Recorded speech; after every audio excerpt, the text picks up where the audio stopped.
Alors, nous sommes de retour en studio. Merci de nous suivre. La vigilance, c'est vrai que la vigilance est restée de mise, mais il faut remonter ce niveau de vigilance. Si vous avez, comme nous, suivi les informations. Et nous savons pertinemment qu'il y a de nouveaux cas donc, de cette maladie aux portes de la Côte d'Ivoire, donc dans les différents pays limitrophes. Donc, il faut absolument faire attention. Elle s'appelle Madame Jocelyne Silué, c'est notre invitée en ce qui concerne la rubrique Petit-Déj. Madame, bonjour. Bonjour Marielle. Alors, avec elle, c'est notre passionnée de cuisine qui nous fait voyager. Et où est-ce que vous nous emmenez aujourd'hui? Alors, bonjour à tous. Ce matin, je vous demande de décoller avec moi. D'abord, la première destination sera pour la France.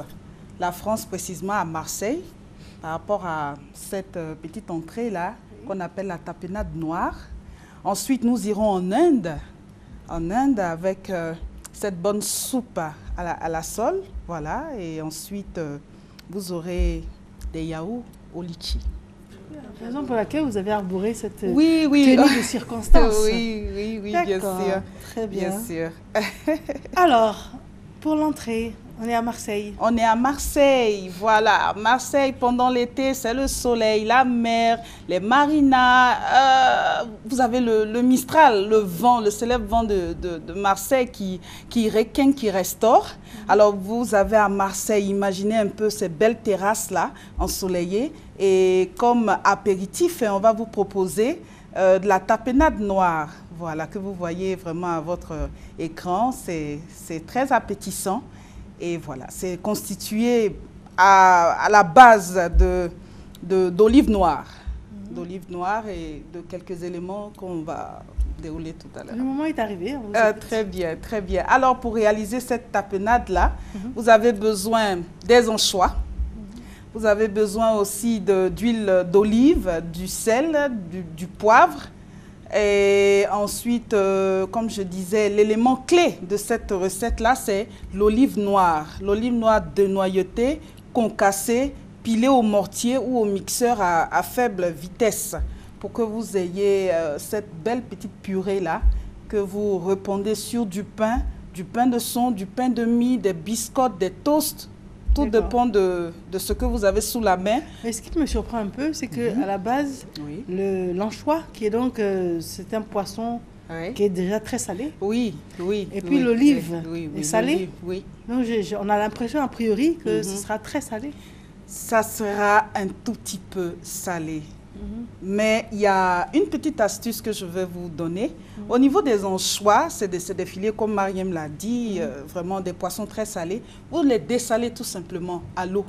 Voilà, vous mettez vos anchois sous le robinet et vraiment à grand jet d'eau, vous allez avoir une grande partie du sel qui va s'évacuer quand même, vraiment. D'accord, c'est bon à savoir. D'accord. Voilà, donc c'est très simple à faire, très facile. Voilà, vous prenez vos olives noires, voilà, vous mettez l'huile d'olive, ensuite l'ail, de quoi est-ce que je dois parler encore? Les anchois, vous faites mixer ça à faible vitesse, ou si vous n'avez pas de mixeur, vous prenez un mortier.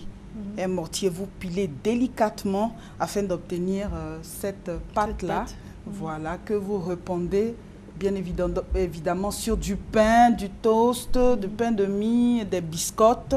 Voilà, comme apéritif, comme entrée, il n'y a pas mieux en tout cas. D'accord, alors la tomate, c'est pour la décoration ou bien ça apporte quelque chose au goût? Ça apporte quelque chose au goût et aussi pour rappeler, bon, l'été, ça brille, c'est le soleil, voilà.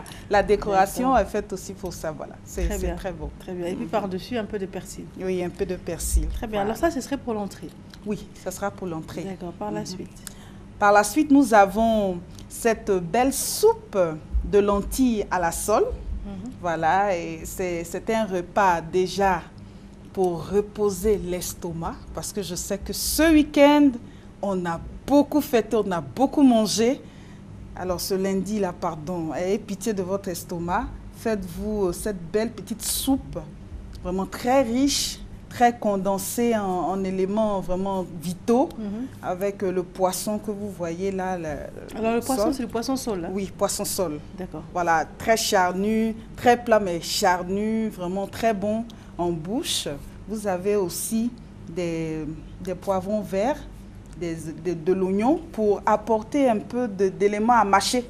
Parce que quand on a une soupe, quand c'est trop soupe, c'est un côté un peu fade. Un côté un peu fade. Donc, quand vous avez les poivrons découpés, les oignons vraiment légèrement translucides dans cette soupe-là, ça vous permet vraiment d'être... D'accord. Alors, cette soupe, on la compose comment? On la compose de manière très très rapide. Vous prenez vos lentilles. Vous savez que les lentilles, c'est des légumineuses vraiment très très riches pour la santé. Alors, vous prenez vos lentilles, soit des lentilles oranges, des lentilles vertes. Vous les lavez, vous les égouttez. Ensuite, vous les faites bouillir. Voilà, vous les faites bouillir parce que ça cuit très vite. Vous retirez du feu, tout et tout. Vous réégouttez encore et ensuite, vous faites passer ça au mixeur. Vous obtenez une purée.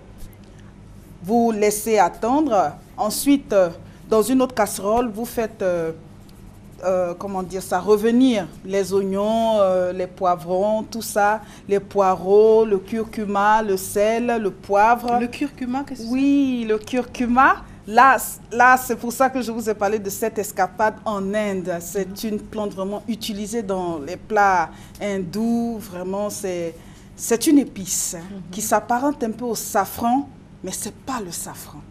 C'est pas le cumin non plus. C'est pas le cumin non plus. Le curcuma est très riche, il a vraiment de bonnes potentialités. Je crois qu'en Inde, ça fait vraiment bonne impression et bon aussi pour l'économie. Oui, en grande surface. En grande surface, curcuma. Oui, voilà, c'est l'élément clé même de cette recette-là. Voilà, là, ça vous transporte directement en Inde. Vous avez... Et par-dessus, c'est quoi? C'est de la nette? Oui, de la nette, juste pour voilà, montrer la couleur, un peu de distinction, voilà. C'est tout. D'accord, très bien. Voilà. Donc, on fait ce bouillon-là? Oui. Vous faites revenir les oignons, comme j'avais dit, avec les poivrons. Ensuite, vous rajoutez du lait de coco. Du lait de coco, vous laissez bouillir un tout petit peu. Vous ajoutez le curcuma dont j'ai parlé, le poivre, le sel. En tout cas, vous rectifiez l'assaisonnement. Vous laissez épaissir. Entre-temps, à la poêle, vous faites revenir vos sols, pour que le poisson quand même ne se détache pas trop dans la soupe. Vous faites revenir vos sols. Et dès que la petite sauce que vous avez faite entre-temps s'épaissit, vous rajoutez vos sols tout tranquillement avec la purée de lentilles. Voilà. Et on touille tout doucement pour ne pas casser les poissons. On goûte, on essaie de rectifier l'assaisonnement et c'est prêt. Voilà. Alors, une dernière question avant que l'on passe à la boisson. Oui. J'ai oublié ma question. Marie, vas-y. Oh, et pourtant. Non, mais ça va allez-y, ça va revenir. Ça va revenir. Donc, cette soupe, je la conseille à tous nos parents. Voilà, c'est revenu. Quelle est la différence entre le lait de coco et l'eau de coco? Est-ce que c'est l'eau de coco que vous appelez le lait de coco? Pas du tout. Alors, ça créait aussi beaucoup de confusion. Merci pour la question. Le lait de coco est différent de l'eau de coco. L'eau de coco, c'est le liquide translucide là, que vous avez dans la noix de coco lorsque vous la cassez. Voilà, ça c'est l'eau de coco. Le lait de coco s'obtient à partir des copeaux de coco secs. Voilà, broyés ou mixés. Vous ajoutez de l'eau tiède ou de l'eau préalablement bouillie à cette pâte-là et vous tamisez. Vous allez voir un liquide tout blanc qui ressemble très pour très au lait de vache qui va couler et c'est ça qui est le lait de coco. Très bien. Vous pouvez aussi, si vous n'avez pas le temps de faire tout ce processus-là, vous pouvez acheter ça en grande surface. D'accord. Le lait de coco. Très bien. Ça donne un goût particulier à la soupe. Voilà, donc vous laissez tout ça s'épaissir, vous ajoutez vos poissons, tout et tout. Voilà, vous laissez tout ça s'épaissir et vous servez chaud avec du pain. Avec du pain. Très bien. C'est vrai qu'à la base, la soupe, c'est avec du pain. Hein? Oui, avec du pain. Ou si vous avez vraiment faim, vous pouvez boire ça comme ça avec le poisson. Mais c'est pas avec la tchéké, hein? Non, ça n'a rien à voir. Non. Lentilles à tchéké. Bon, on ne sait jamais sous d'autres cieux. En tant que tu vois rien, on se dit, bon, c'est de la soupe. Ah, mon cher. Ah, mon cher. C'est de la soupe. Non, mais c'est pas ça. Hein? Non, c'est pas ça. Cette fois-ci, pardon. C'est pas avec la tchéké, c'est avec du pain.